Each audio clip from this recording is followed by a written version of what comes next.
right, let's get started. Happy Wednesday. So, for review, we've done a lot in this class, and so I was really just going to go through kind of the first half of what we learned. Look at these pages, the things that I think are important. I will try to highlight, but this is also, looks like it's okay. Feel free to ask questions because I think this will be best if, if you're confused about something, you remember you got, something was confusing on a quiz or an assignment way back in the beginning of class. This is a good opportunity to clear that up. And probably, if you are confused about something, probably a lot of people are too, so definitely ask the questions. I guess, has anybody looked at the practice quiz?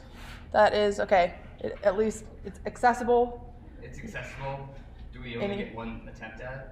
Oh, okay. I mean for you to get as many attempts as you want, so thank you. I will change that. My goal is for you to get as many attempts as you want. How did it feel similar to the previous quizzes? Yeah. It should feel similar to previous quizzes. I did look back at the previous quizzes, and if there were questions that a lot of people got wrong, a couple of those I made similar questions and put them onto this quiz. So you might want to look back at your previous quizzes, and see if there's something you still don't understand, you don't think you could answer a similar question, ask about that on Friday in Discord, office hours. I guess I have office hours tomorrow. Also, I'll be in the lab for half of the lab time, so you can also come to that lab if you would like. The 10 a.m. and the 2 p.m. I'll be there if that motivates you to come at all. Okay, what did we do? I think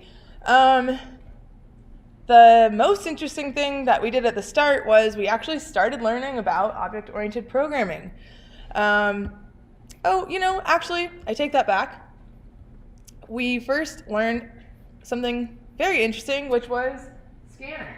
And so now that we have completed the class, we know that a scanner is actually a special type of object. So we didn't learn this until recently, but does anybody remember what is, the fact that we can call next on their scanner and also, has next, what does that make a scanner? Makes it a special kind of object Iterable? Yeah, or an iterator. Okay. I guess iterable. Iterable. I actually. Trait of it. Yeah, I actually don't even know what iterable means. Maybe we could look. Let's just look it up. Java iterable. Because okay. If something implements the iterable interface, then maybe it means that it can return an iterator.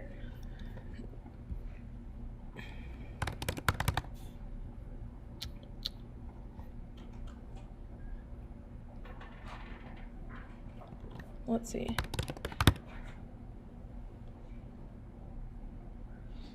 I think that we would say, for example, let's go here. So a queue, for example, can return an iterator.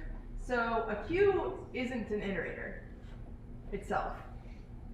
It implements the iterable interface, which means that it has to have a method that gives us back an iterator over the queue, which would then be that iterator would implement the iterator interface.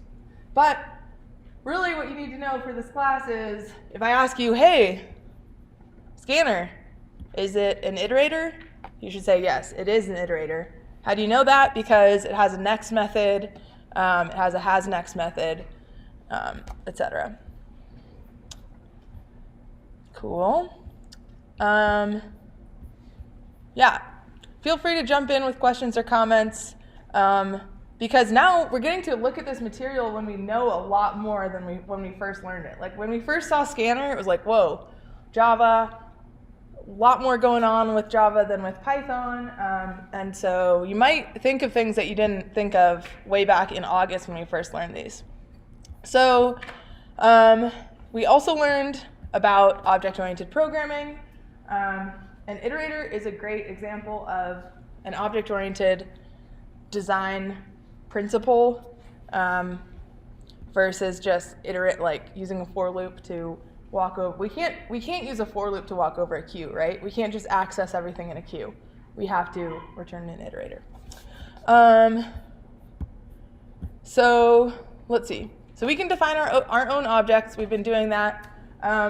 But one thing that has come up over and over again is reference versus primitive data types. So we've got our primitive data types like ints or doubles, and then a whole bunch of reference data types, both those that we define ourselves, like we've written lots of reference, all the classes we defined are reference data types, but also even a string is a reference data type. And yeah, I mean, another thing that you could do to prepare for this quiz, or just, to kind of make sure, review the material of the class, these additional exercises, maybe when we would, at this point in the class you didn't have time to do this, but kind of look at this and be like, can I write a class called flower and it has, that would have instance variables or fields of type string, int, and float. Maybe this was super hard back then, but hopefully this could be pretty easy to do now. Let's see, getters and setters, constructors. Okay, hopefully y'all got that. Starts getting more interesting though. We learned the this keyword, and if you think back to the beginning of the class, kind of the big challenge was inheritance, and I would say that the most useful, the way that we can use this is actually to call the constructor of the constructor in other constructors. So, you might have, let's see if we have an example. I bet counter 2. Nice. So our first class that we really wrote together was just something that could keep track of the count of something, and let's see. So here we're using the this keyword. We actually, here we would need to use, here we go. If I take in count, the variable count, that's now a local variable count. So if I want to, but I have a field called count. If I want to actually use the field, I would use the this keyword. But I think more interesting, as we move on to some more interesting use of this, is actually, I'm just hoping that here we go. Yes, I think this is the most interesting use of this is when we use this to call the another constructor of our class. So we're defining credit card, and if we don't pass in an initial balance, then we can call the credit card constructor that has 1, 2, 3, 4, 5 inputs, and we just fix the initial balance to be 0.0. And so here, this is a nice object-oriented design where we're reusing. We only have to write this logic once, and we can just try to reuse that. But let's go back, because I think modifiers also an interesting thing we learned. Public, private, protected, static. So, big hint, in the first quiz, there was a question about static, and a lot of people got it wrong. So, I noticed that when writing the final quiz. So yeah, I guess anybody want to tell me what I would say this is the key kind of sentence to describe what static means, but could anybody either you could say this makes no sense to me, or say this kind of in your own words.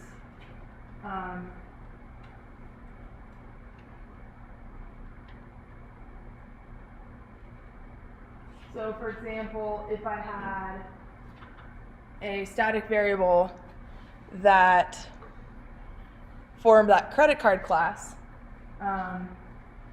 what kind of information might I want to store in a static variable versus a non-static variable? Yeah. Something that isn't changed by your program? Yeah, I guess not. So That'd be more final, wouldn't it? yeah, so when you say not changed by your program, you want to maybe, I think that you're probably right, like you're probably thinking about it correctly, but like let's say I have, here, go for it.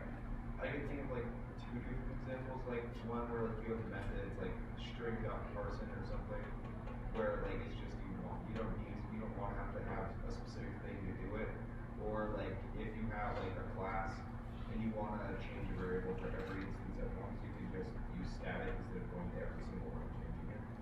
Yeah, so yeah, and you're exactly right. What we focused on a lot in this class is the first example. So basically, if you want some functionality that is associated with the class, but it's not associated, it shouldn't just be associated with a specific instance. Like, like we use arrays.toString, arrays.toString is a static method because I just want to call this toString method, and it's in the arrays, it's stored in the arrays class, but it takes in an array, like in the Project 5, I wonder if I have the Project 5 starter. Doesn't look like it. But if we look at arrays.toString, Java arrays.toString, and we look at the Java documentation for it, we take in, I would love an example.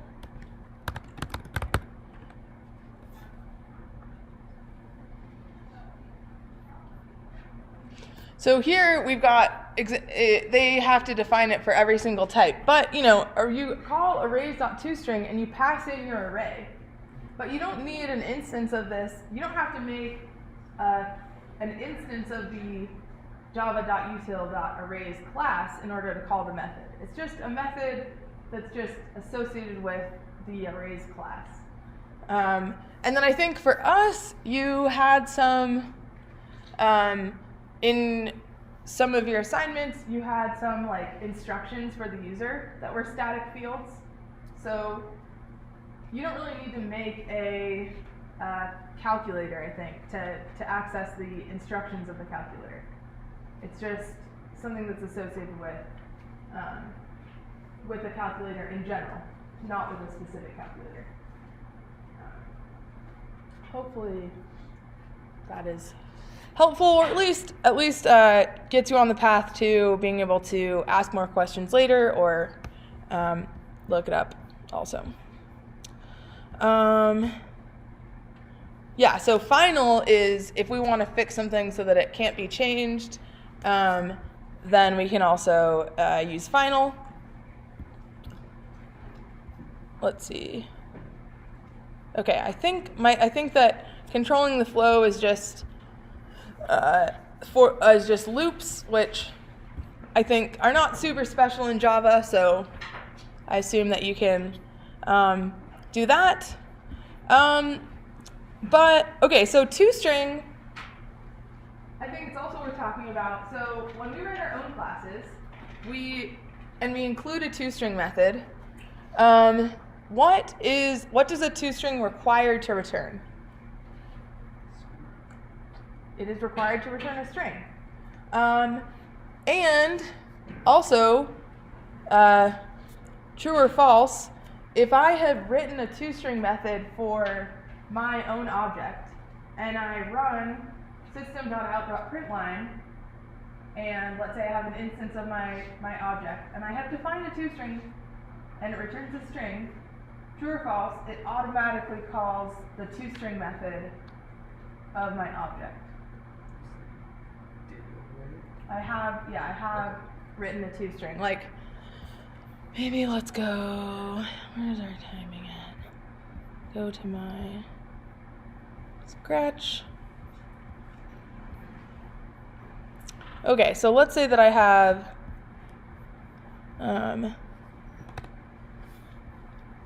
let's say,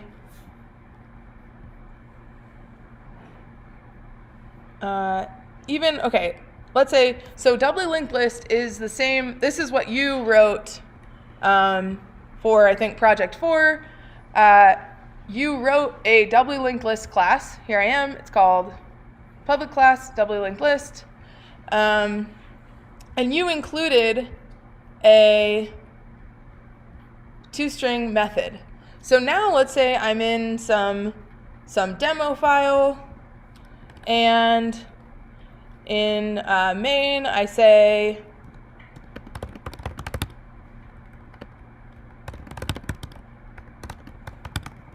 let's say I create my own doubly linked list.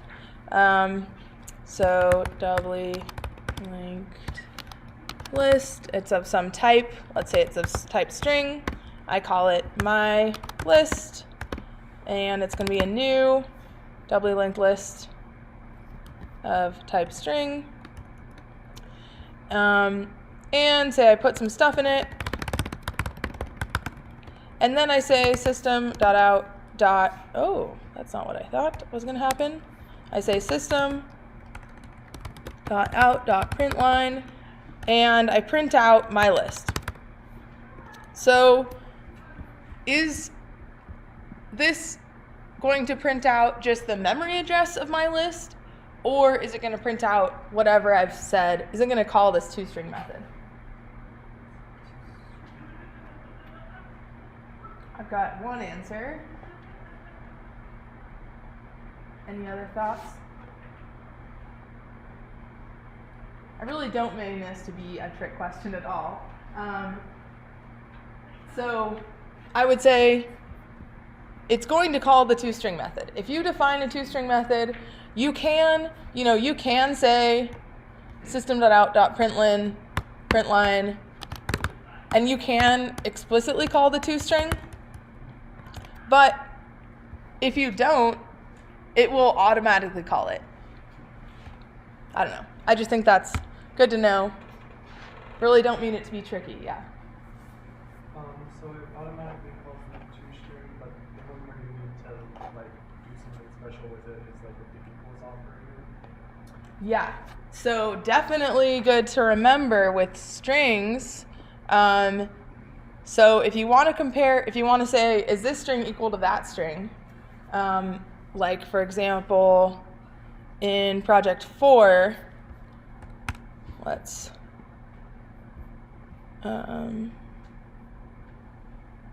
see, did we have any?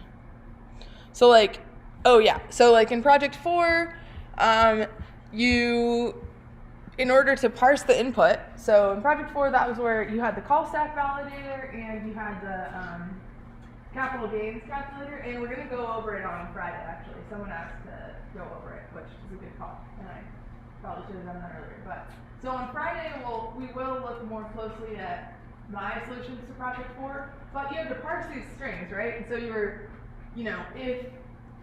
if it was calls, you need to do something differently than if it's halts, right?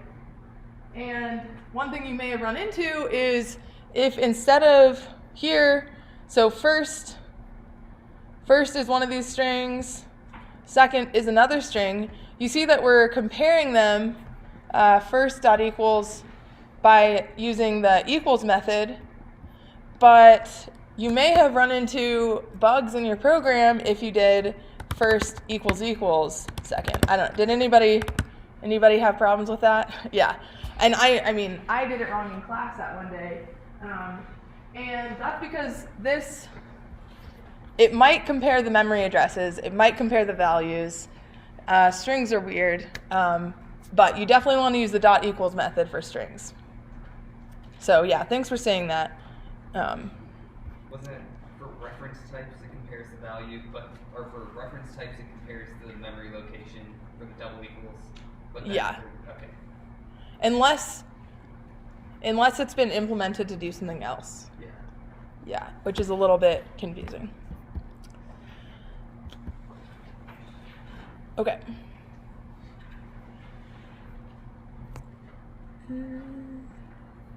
So, yeah.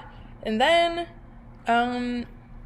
we got into inheritance and, more complicated, defining more complicated classes for ourselves and inheritance.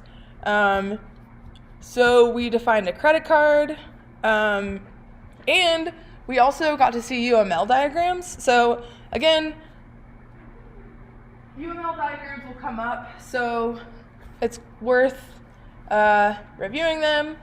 So for example, we had, if you see something like this, at the top we have the name of our class. We also have the fields and the methods. And in general, if something is public, it's going to have a plus. If it's private, it's going to have a minus. And then underline means that a variable or a method is static. So here, we'd say, okay, a credit card has a bunch of private fields. It's got a public method charge that takes in a double called amount, and the charge method returns void. So that's how we would interpret this UML diagram. Conversely, we could take our code and we can generate a UML diagram. And my guess is probably a lot of IDEs would actually generate something similar, whether it's like a strict UML diagram or some other representation of the class. I am not a software person, so I don't really know that much about those things, but UML diagrams definitely come up. Again, another class, it's called employee. It's got some private fields. It's got a public method getName that takes in no parameters, returns a string, etc. Yeah, UML diagrams, fair game on the quiz.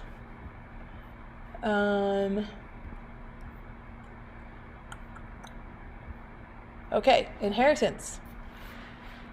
Very exciting.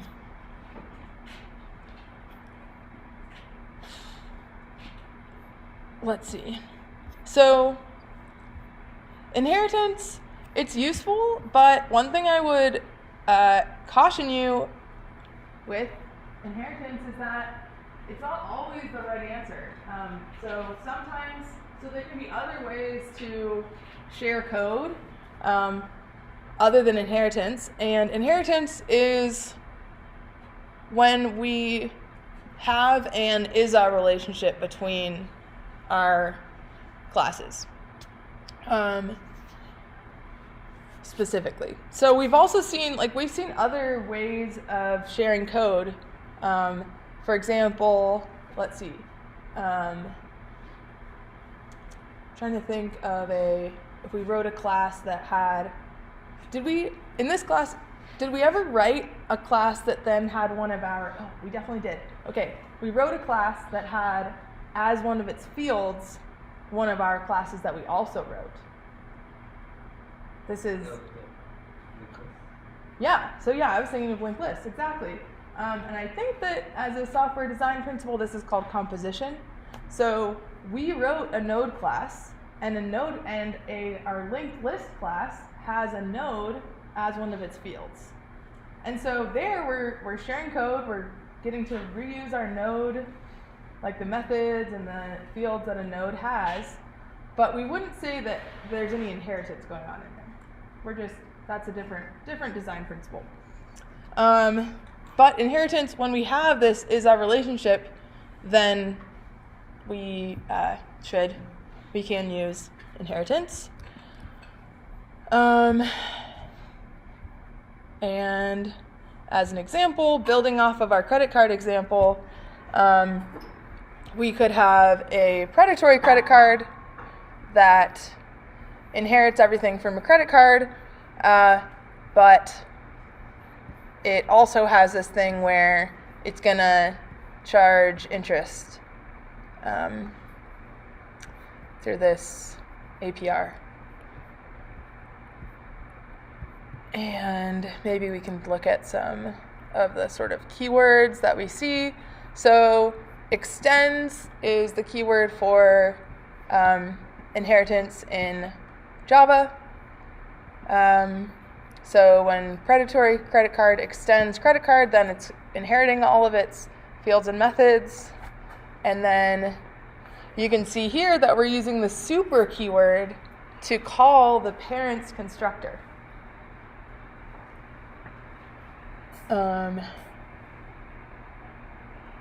But on the other hand, so balance, if you remember, balance, if we look back at this diagram here, balance is a field of a credit card, and you'll notice that we didn't have to,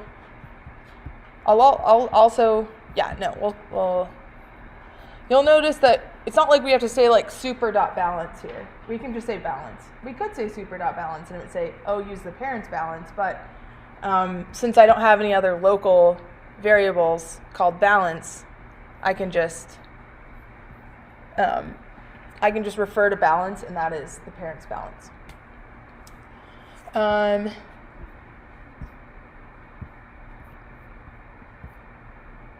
Yeah, any questions or comments on inheritance? And let's see, I mean, here we just have one. Predatory credit card is a child class of credit card. We can have multiple child classes of credit card. We can have a child class of predatory credit card. Yeah. Do we need to know all the different types of inheritance and which ones we have access to? I think it's like only multiple inheritance is the only one that Java doesn't. Support. Yeah, no, I mean, I don't know. What other things were you thinking there? I know that there are other ones. I don't know if it's relevant to know them. No, you don't need to know that. I would say, yeah. Super simple. And I'm showing you, I'm going through these because when I write the quiz and when I write these pages, it really is, I'm trying to kind of give the high level here, and on the quiz it's also like, probably most things could be answered from these pages, I think.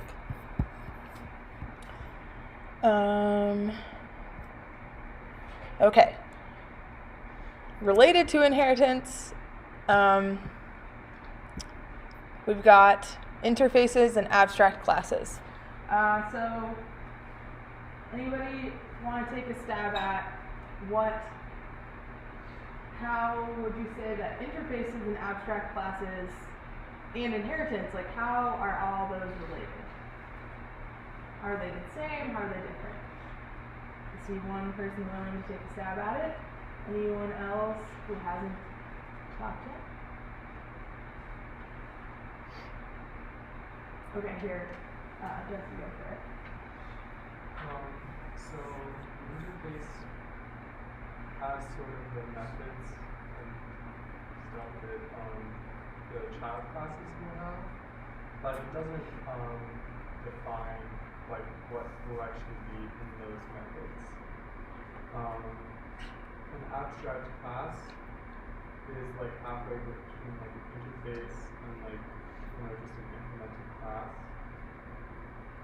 Yeah, exactly. You got it. So an interface just says the methods, their what they take in, what their return type is, but it doesn't give an implementation. So when we implement an interface, we choose how it's going to be implemented. And yeah, I think Java really gives a clean, like, it's very clean, very well organized. Like, for example, Java's queue and the use of interfaces in Java is really, really nice. So like if we look at a Java queue, we can see that a queue isn't even a class. It's actually just an interface. And then something like, and we can see, okay, even a queue, it's an interface, but it also has above it some additional interfaces. And then a class like a linked list, well, a linked list actually gives the implementation for a queue. It does other stuff too, but we know that linked lists are guaranteed to implement all the methods that a queue tells us that it has, which in Java, for whatever reason, they don't use enqueue and dequeue, they use add and remove. But as the programmer, we don't care how a linked list implements add or remove. We just care that it has those and that we can call them. And the interface, it doesn't even guarantee a runtime, but in the documentation, we might get a runtime. So we could look and see, I don't know if it does, but, oh, okay. In this case, I'm not seeing if it tells us, oh, actually, no, it can't. So the interface, because the interface doesn't know anything about the implementation, it can't tell me that, oh, add is constant time or remove is constant time, because maybe I have a really maybe I have a really bad implementation of add and remove, and actually they take a really long time. Who knows? The interface does not know.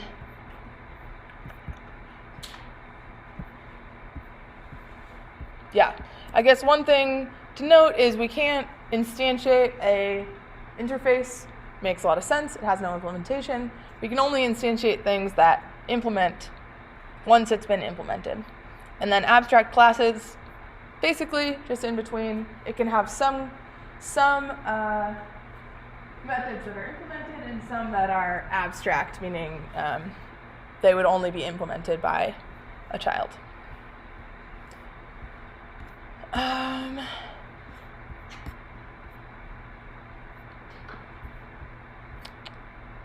Okay, we also, so along with inheritance,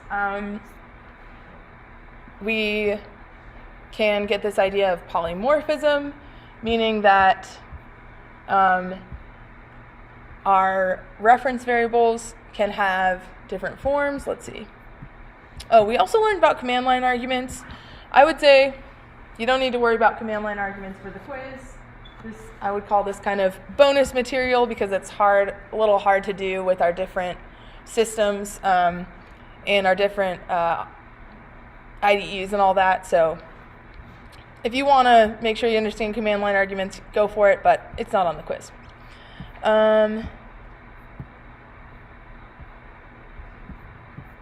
But, we can have these sort of complicated inheritance relationships, and we can instantiate, for example, this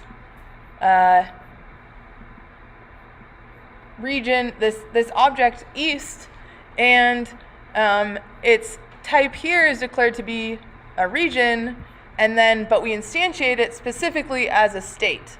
And so as long as we are instantiating something as a child of it, not a parent or a sibling, then we can do that.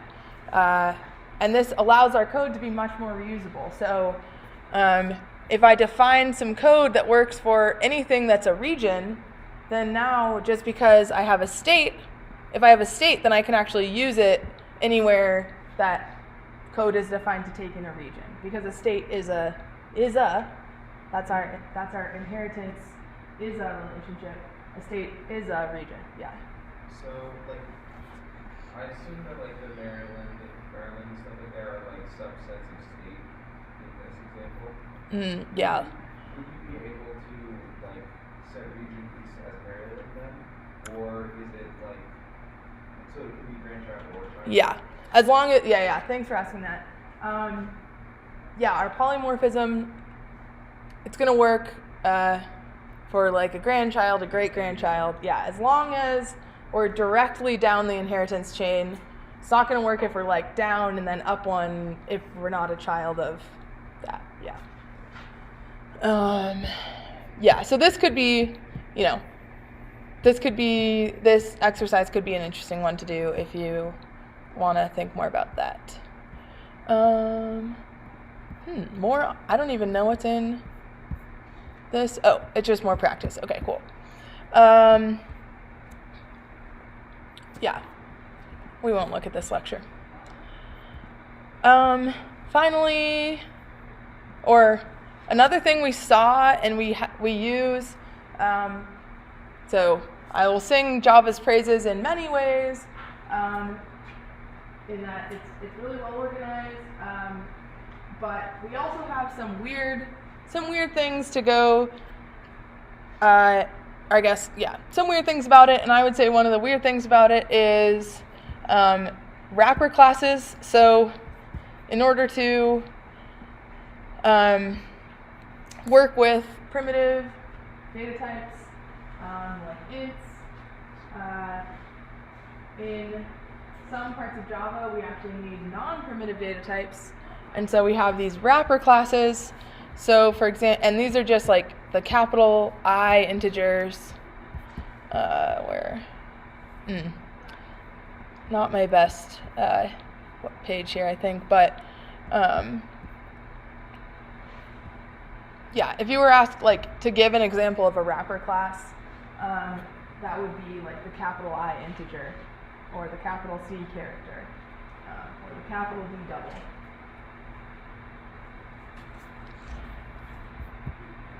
Okay, we also learned about exceptions, and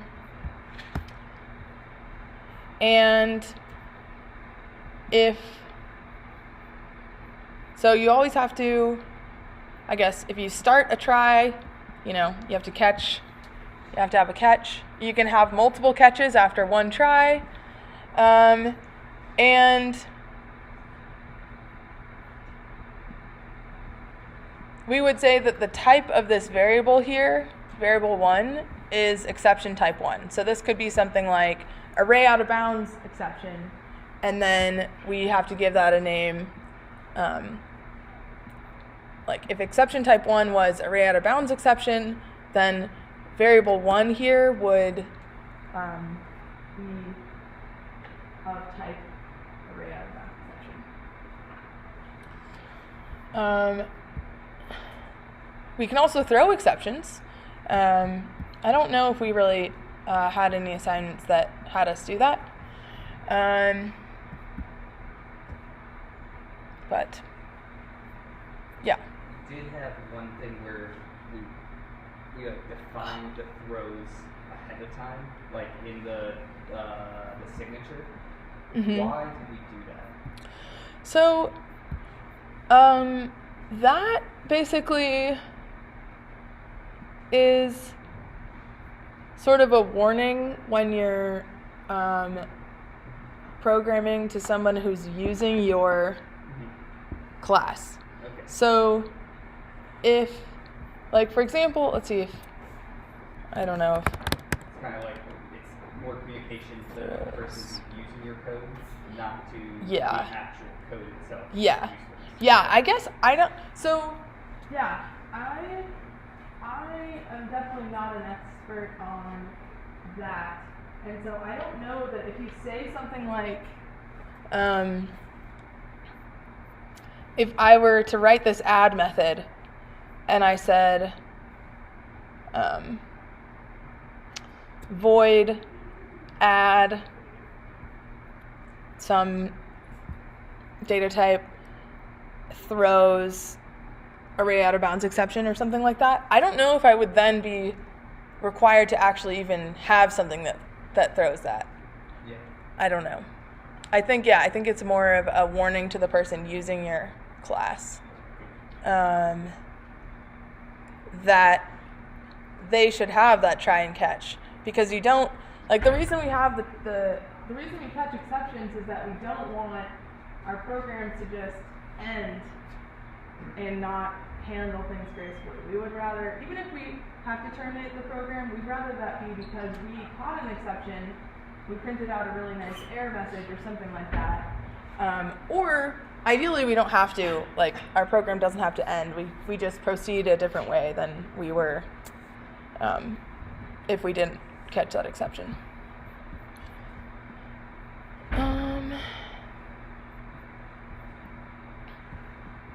Okay, so we also learned about generics, and generics are definitely a really important part of Java. We've gotten lots of practice with them. Let's see.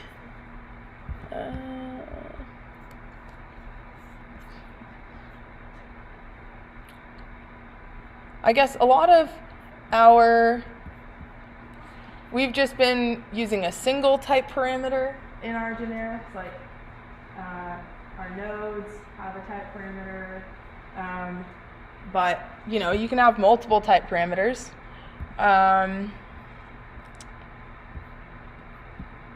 Yeah, any questions about generics? I think I see sometimes people kind of forgetting to actually fill in the generic, like, let's see, the type parameter, like, so by defining my doubly linked list to be generic, that means that when I instantiate a doubly linked list, I have to fill in a type here, like string or integer or something like that.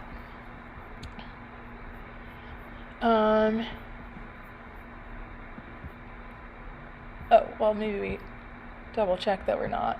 Yeah, we've used nested classes, and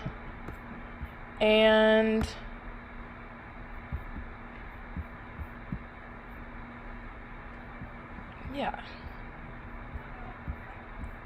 Okay, so I think that is, so for today, yeah, that's all I wanted to cover, because that is more focused on Java specifically and object-oriented programming, not so much the data structures and algorithms, which we will review next time. So have a great rest of your day, and I will see you all on Friday.